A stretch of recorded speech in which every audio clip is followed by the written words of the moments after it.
It was a quick half hour, correct? We already motioned to go into open session. At this time, we have a special presentation by Chief of Police from South Brunswick, Mr. Raymond Haiduka. Yes, that's correct. Okay, thank you. All right, good evening, everyone. My name is Raymond Haiduka. I've been a police officer for 30 years. I've been the Chief of Police since 2005.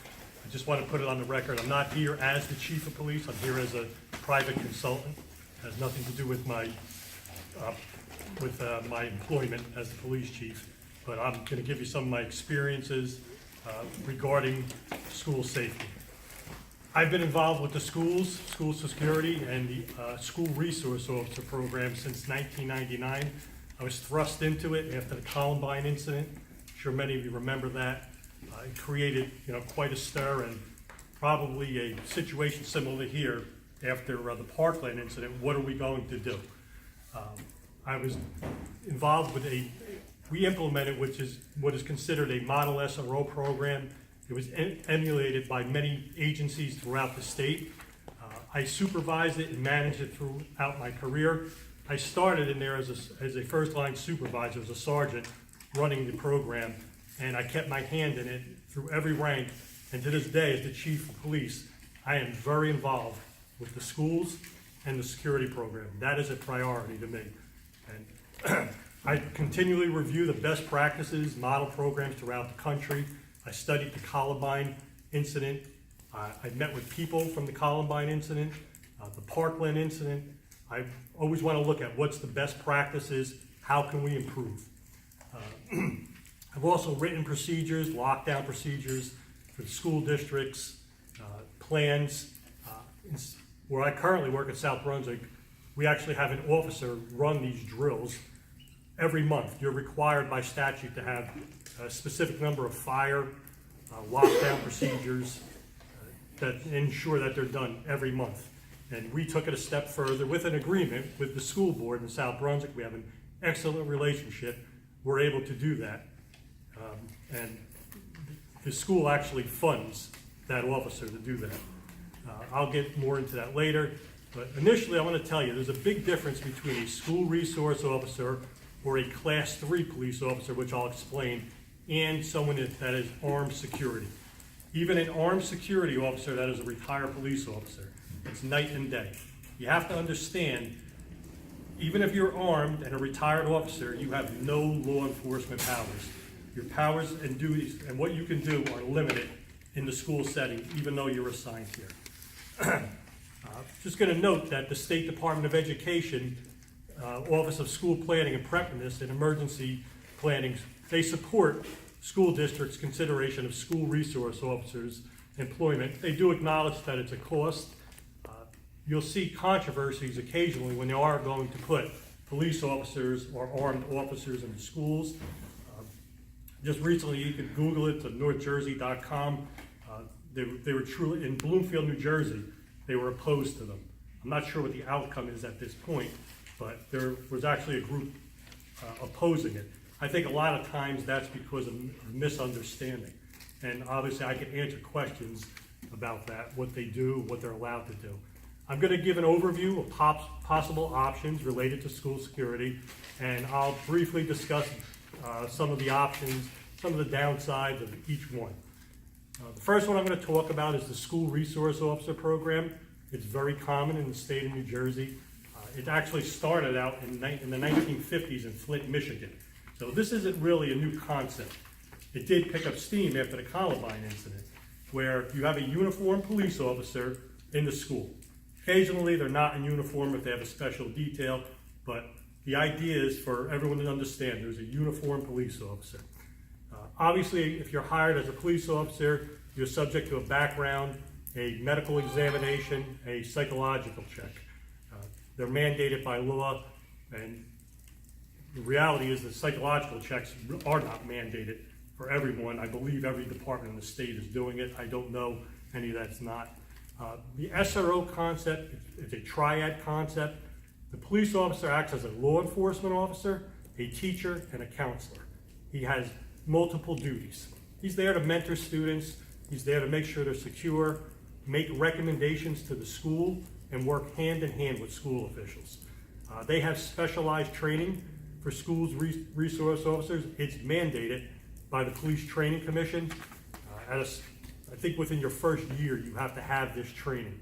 Some of the training consists of the roles and responsibilities of the SRO, school safety and security, threat assessments, instructional duties.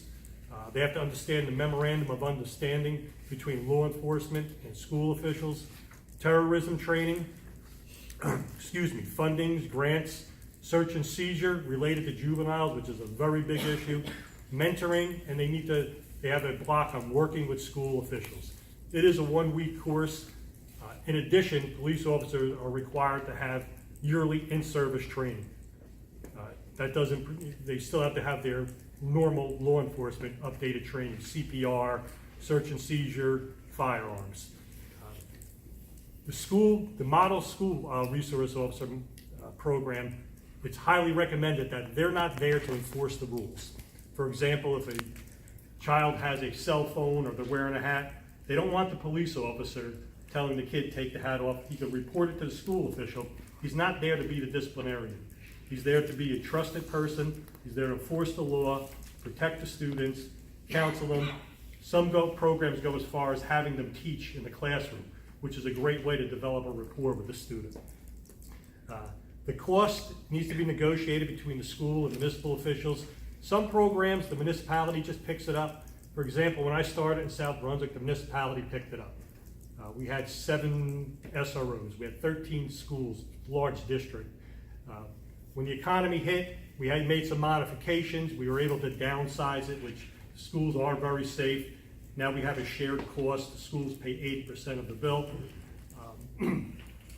Some districts still split costs, but that is a simple negotiation between the Board of Ed and the municipality if you were to go with that option. This is the most costly of all options. Most importantly, with a school resource officer, you need the right fit. As a police chief, you don't want to put the guy in there that does not like kids. All right, that's not good. Or, you want a police officer that is friendly with kids, that can work well with school officials. You're in a different environment when you're in education. I have been an adjunct professor. I've been around schools. You have to be able to think differently if you're a school resource officer. When you're that police officer, sometimes you're just doing things and reacting. You have to have a different mindset, or I call it a compromising mindset, when you're a school resource officer. You have to adapt to the situation. The assignment and selection of a school resource officer falls under the chief of police by statute.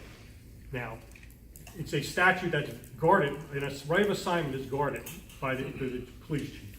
They're very territorial about it. I know I am. However, most chiefs, and they should be, compromising and working with school officials. For example, when I put a new school resource officer in, I meet with the superintendent, the principal, where they're going to be, and I want everyone to be comfortable with them. That would be a suggestion to the Board of Ed officials. Just a statistic I do like to cite. Research from 2010, the Department of Justice study shows that the presence of an SRO may deter aggressive behaviors, including student fighting, threats, and bullying, and making students and teachers and staff feel safer. Occasionally, you do have staff or somebody that does not like the concept. Once again, it's an administrative decision between the school officials and the municipality. Just some additional benefits of the SRO program. They address crime problems, gang activity. They do all police work. They can do it. It's unfettered.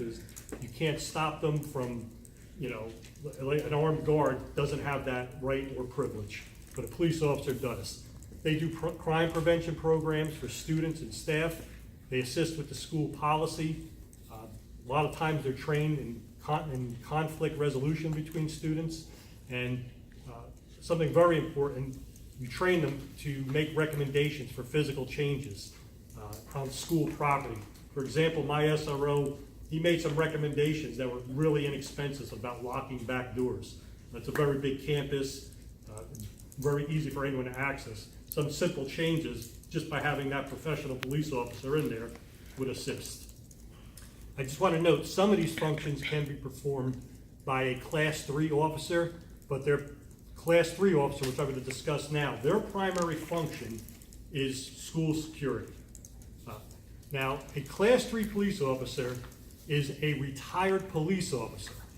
They have all rights and privileges of a police officer only when they're at school property or when they're traveling to the school. It was a law designed for school security. They wanted to make the schools safer, but it's very costly to put police officers in school. Chief, I'm sorry if I could cut you off. Absolutely. Just to give some background, the chief, I brought the chief, or suggested the chief come today to give this information to inform the board and the public about, as a consultant through me, about the different options for school security. So the chief was involved with the legislation concerning Class 3 officers in the School Boards Association of New Jersey and the New Jersey Security Task Force. So if you could give some information to everybody about your involvement with the Class 3 legislation. Sure. We as police chiefs see a need that we need police officers in the school, but this is even before the last incident, Parkland, we realized that it was costly and the economy was crashing. A lot of towns were laying police officers off. We came up with this model. We got with legislators. It took us about 3 years to get it pushed through. This Class 3 would allow us to hire police officers that have been retired within 3 years. The benefit of it is the town, for example, I brought officers back from my own agency. I was able to legally bring them back. We paid for their training over 25 years. They're fully trained. They're good police officers. They've been properly vetted. We brought them back. I call them at a discount. We're able to pay them $30,000. You don't have to pay any, they're not allowed to get health care benefits. Usually they're getting them already from the town. Really, it's a big win. Also, I'll talk about a hybrid model between the SRO and the Class 3. But that was a legislation that we worked with the governor's office, the legislators. It took a while, but it's something that I'm very proud of, and it's very successful throughout the state of New Jersey right now. There's a lot of districts employing Class 3 police officers, retired officers within that time frame. Originally, they were allowed to be within 5 years. The law sunset and decreased. Now it's 3 years. So any officer that has retired in good standing, meets the requirements, which will take me a while to go through because it is comprehensive, would be allowed to be hired back. When this legislation went into place, is that when you were the president of the Chiefs Association in New Jersey? That's when we brought the idea forth, and I think it took about 3.5 years. Okay. So, Sorry to cut you off. No. I wanted to give some background. yeah, anything you want to cut off, let me know. I'd be happy to talk. Go ahead. All right. As I said, their primary design is school safety and security. They do have full police powers on school property or when they're traveling to the school. They're under the authority, once again, of the chief of police. They have to go through the same background, physical, and they are mandated to have psychological checks. Interest, like I said, the regular officers aren't. I don't know any agency that doesn't do it. They have the mandated yearly training, use of force, CPR. Before they can become an SRO, within 1 year, they have to be trained as a school resource officer. So that is why part of the legislation, actually the holdup was to allow them to do quite a few duties that the SRO is doing.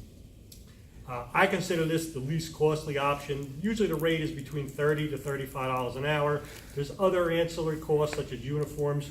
That would be worked out between the school district and the municipality. The memo of understanding should be drafted, obviously, and all terms agreed upon prior to implementing. The officers are appointed yearly. If an officer is not working out in that district, he can be removed with cause, or the simple way is just not up them the year after. I can tell you as a police chief, I vet them, and I recommend that they vet them. Make sure you have the officer that has a solid background, a good background, that was had a good history in law enforcement. Once again, I said they're appointed yearly. There's a minor option in there where there's Class 2 officers. Not many people are using them because they're limited to the number of hours. Where the Class 3 can work full-time, during the school year. They have to be off for the summer in order not to violate the law where it impacts their pension, but they can work on average 35 hours a week during the school year, the 10 months. The last option I'll talk about is armed guards or private security. They can or they cannot be prior law enforcement. They can be hired regardless of how long they have been removed from law enforcement. They could be out 20 years and there's no age restriction. They could be 75 years old, where the Class 3 officer or a municipal police officer can only work till they're 65.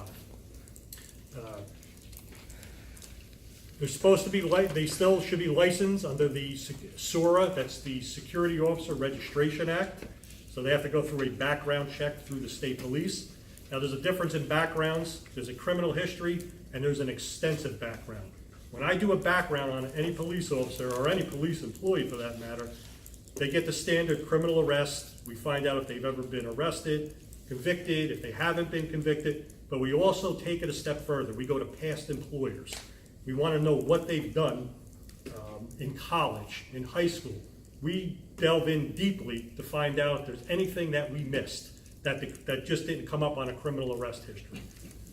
We talk to neighbors. We put a lot of, the average background in my agency, and I could give an example like Fort Lee. Chief is very big into backgrounds there. He's taught it for years. It takes about 3 weeks, 3 solid weeks to do a good background on a potential candidate for hire. Back to the armed guards. They're required to have a minimum training of 40 hours and 8 hours refresher under the SORA Act. It's less expensive than Class 3 officers, but there are other associated costs. If it was to be a proprietary system, for example, if the school board wanted them to be their armed guards, there's a heavy insurance cost with that. That's why you'll usually see it as outsourced or a contract service. They cannot possess a weapon on school grounds without the express permission of the superintendent of schools. They have no law enforcement powers. They're not immune from anything that they do. They cannot make an arrest. That is a big problem when you do bring back retired police officers in an armed guard situation. I can tell you I've been a police officer for 30 years. I don't think I could just turn it off the day I retire. If you see a crime, it's your natural instinct. It's what you've repeatedly been doing. That does put the school district in a pickle, and so it's a liability, quite frankly, and that's just my opinion. I'm sure some can turn it off, but I think the majority won't be able to. There's communication issues with the police department. I can tell you there was consideration in my town at one point when the economy, let's get armed security. How are they going to communicate with the police? They said, you're going to give them your radio. I'm not going to give you a secure police radio. We do confidential things, confidential investigations. There's intelligence on there. I cannot make that privilege to an armed guard or security force. They also, a big problem is if there was something to occur in one of the schools, an armed guard, the police department may not be familiar with who this armed guard is. There's no standards on the uniform unless there's some kind of agreement. At least I know if there's something happening in my district, my police officers know who the officers are. They know who the people are with the guns. You don't want them confusing who has a gun, who should have a gun and shouldn't. I say all the time, and I've written articles on it, and I've spoke on panels with it. I spoke with the Newtown superintendent. I want to know who has that weapon in that school. I want control and authority over any person that is taking a law enforcement action in the school or has a weapon. The other thing is they can't have police intelligence. We can't, for example, if there's a gang issue going on or we're concerned about some kind of retaliation, you can't have a meeting with the security guard and say, here's this police intelligence. Ironically, you can share that information with school officials through the memorandum of understanding, but it has to be on a restricted and limited basis. You can't just give armed people or outsourced companies this information. They can't stop and frisk anyone legally. If they do, that's where the litigation comes in. And I'm sure as parents you understand, you would be concerned if someone stopped and frisked your child, right? A police officer is trained to articulate why they did it. They have the legal authority to do it if there's reasonable suspicion. There's case law on it coming out of New Jersey. An armed guard, even if they have a reason to do it, really shouldn't be doing it. They need to call the police if that occurs. They're not under the authority under the chief of police unless, I only know of one town, I believe in Lodi, had some armed guards that were over the police department, and I understand this situation.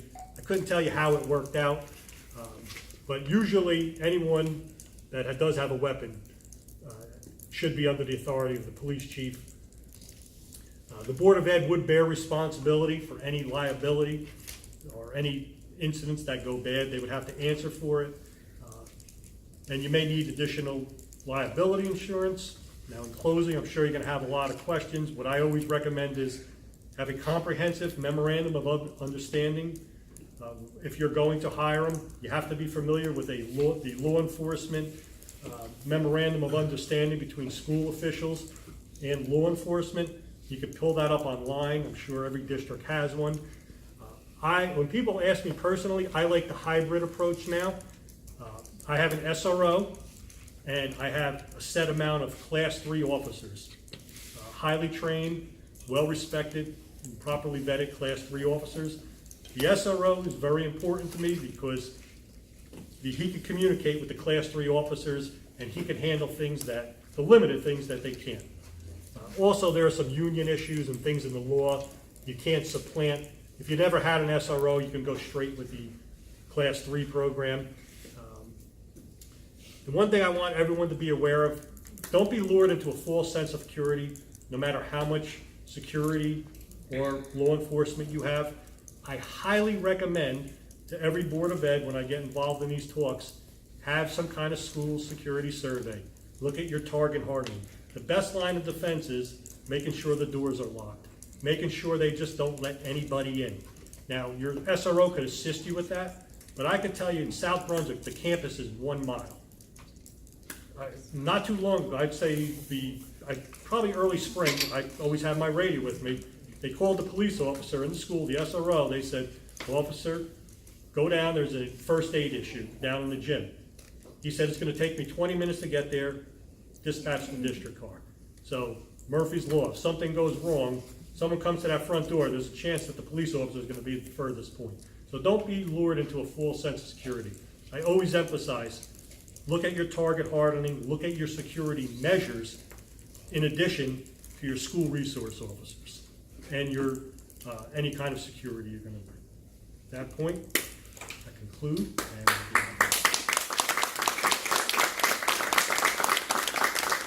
happy to take questions from the board or. Thank you very much. Any questions from the board?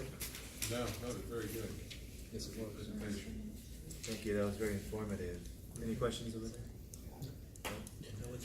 Should the board consider a security study of the schools? I would highly recommend having, and I believe there's only 3 schools in the district. Probably there's some very good people that have that ability out there to do I personally don't do it.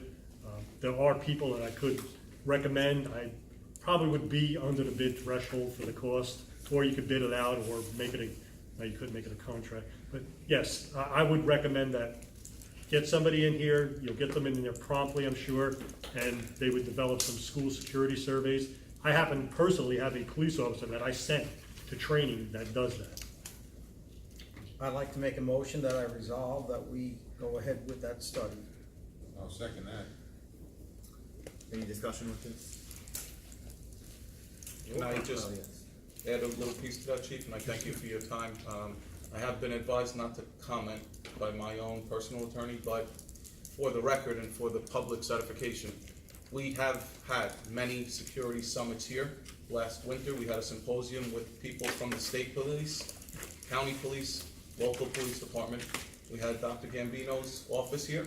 We had people from the Office of Preparedness, and again, best practices have been and still are being implemented in our schools on a daily basis. We have unfortunately had to not let the public into our schools without appointments. Doors are being locked. It's a matter of enforcing that on a routine basis. So we are, again, I am open to any security measures that may be brought to our attention, but we are always constantly looking to revise that. Yeah, that's right. And I don't know anything about the school as far as their security measures, and I do believe you. It was certainly not a criticism at the school officials or you or anyone. I could tell you when Mr. Track and I couldn't get in the building, that's a good sign, because I could tell you how many schools we can get in after hours. That's a big problem, the after-hour programs. So we could not get in. We had to call somebody, so I thought that was positive from the start. Good. Dr. Cirillo, is that something like a survey or? So when the state came in last winter, they actually, again, go out throughout the state of New Jersey and free of charge, of course, they assess and give you best practice on what they see throughout the state of New Jersey. And there are many things that they have brought to our attention that they thought they would share with other districts, just like the idea of putting Rubbermaid canisters at each of our doors. And unfortunately, when students forget their lunch or backpack or sneakers for gym, and they don't have an appointment, they would have to leave it in that canister. They do not have access to our building to try to limit the visitors to our schools. So this is similar. I would look into what you're suggesting, Chief, and again, be more than happy to work with them. I believe there's a motion. Yeah, I second. Second it? Diane? We're going ahead with that. Dr. Cirillo? I will entertain it. I would also bring to the board's attention that there will be a cost incurred, and keep in mind, that cost can also be applied to some of our security measures that might be needed. So So this is I a will motion to explore how much this could explore- cost us. Sure. Motion to explore the, motion to explore. Yes. okay, the motion to explore the school security survey, I think that was- bid and, what that entails. Okay, roll call please? Yes. Jeffrey Rhodes. Yes. Paul Kim. Yes. Ken Bruno. Yes. Connie Lang. Yes. Stephanie Jennings. Yes. Jason Kim. Yes. Tom Matarazzo. Yes. Barnabas Wood. Yes. Oh, and Dr. Cirillo, if you can also share with the board, some of those, findings from the state with the symposiums. Something as simple as having our classroom windows and or doors being numbered. So when and if a law enforcement official is entering our school, they may have knowledge. Again, I don't want to go into too many details. I don't think the public needs to know every last thing that we're doing internally, so we're not vulnerable, but things such as that have been done. Cameras have been added to the interior and exterior of our schools. We have a memorandum of agreement with the local police department, live streaming that feed that the board approved last year. We also have additionally supplied more programs where, with our remote entries to our schools, we have teachers who are shared between the district. And if a lockdown is happening, like sometimes our drills are mandated by the state, I entered buildings not knowing a lockdown was happening. So, shame on me, right? The good news is the chief did not make me aware of that situation, which is okay. It was a great lockdown drill I witnessed, but for a shared employee, they should not enter a building. So we added additional features that our staff know not to enter a school if they see certain things from the exterior of the buildings. Dr. Kitzke, I have to compliment you, just what you told me, that's very progressive. A lot of places do not have that. Thank you. Oh, Yes. As one of a board member, I just want to recommend, I want the terminate our share agreements at this time, and I think we have to restart it again, we study again, and we attach the new agreement that we need, or we can have fund from the general to our BOE to BOE control the whole program. And because from the beginning, the BOE approved made BOE the meeting, but 9 safety guard start working before we knows about this program is running. this whole thing is wrong from the beginning. We didn't know the guard was working at the school. We didn't know they have a resolution to get this program. We've been drained from our school parents at the time. So we have to think about this program, break it up, and we start it again, or we discuss. Do we So- know, so- do we know? So I what they- want to make a motion to terminate this program at this time. And let's start I'll again. second it. Okay, but I have a question about it though, that's what I'm asking, Mark. We asked at the We'll first talk about this in session, discussion. the So Dr. he made a Silo said motion, we is there have a enough. second? Stephanie second. Okay, now any discussion? Wait, yes, there is a discussion. What about the security, if we cancel the, contract now? Which security does? We have no security, what's going on with security? So Dr. Silo already Guys, answered at let's the not talk too first much session. about what we have and what we don't have. Well, we need to know that. we will- That we is will a share- problem, that's why we're Okay, here. we're in the middle of a motion, but we're just asking, we're having our discussion right now. Guys, the motion on the floor is to cancel this agreement with the borough regarding the shared service agreement. And we haven't had to have a discussion right now before we go on motion. Right. Security guards are in our buildings, My question is. for the record, My and for the question public. is, and this is, whoever, Mr. Wu brought it up, that the security guards started prior to us voting on it. Do we know a date that they started? Does anybody know a date that they started, and a date that we voted on it? Yeah, but at least. No, but I'm asking the We question. skipped the whole, he just explained to us. If I could just, We skipped the whole backup. But before we mention any details of security, there is an exception to the Open Public Meetings Act regarding specific security measures. Right. And that is because of obvious security issues that our students and teachers and the Board of Education may face. So in our discussions, just please be careful. Dr. Cirillo just mentioned to me as well to be careful that we're not bringing up specific issues of security because we don't want to have any security issues going forward. I mean, for the safety of the children, I understand. Yes. No, my Faculty and staff as question, well. if my question Yes, is that, faculty and staff. Thank you. my question was, Mr. Wu made a statement, and that as the Board of Education, him included, us all included, this program started without our knowledge, you're saying a month before that we voted on it. My question is, to anybody, that could be this meeting, when did the security office start in the school, and what date did we vote on it? That's all I'm saying, because you made the motion that, to end it, because they started a month before. All I'm saying to you is, I don't doubt it, I'm not sure. I believe, he was making a motion to end it because things weren't done. No, but the statement he I made in know, ending I it was. remember, the security guards, the armed security start working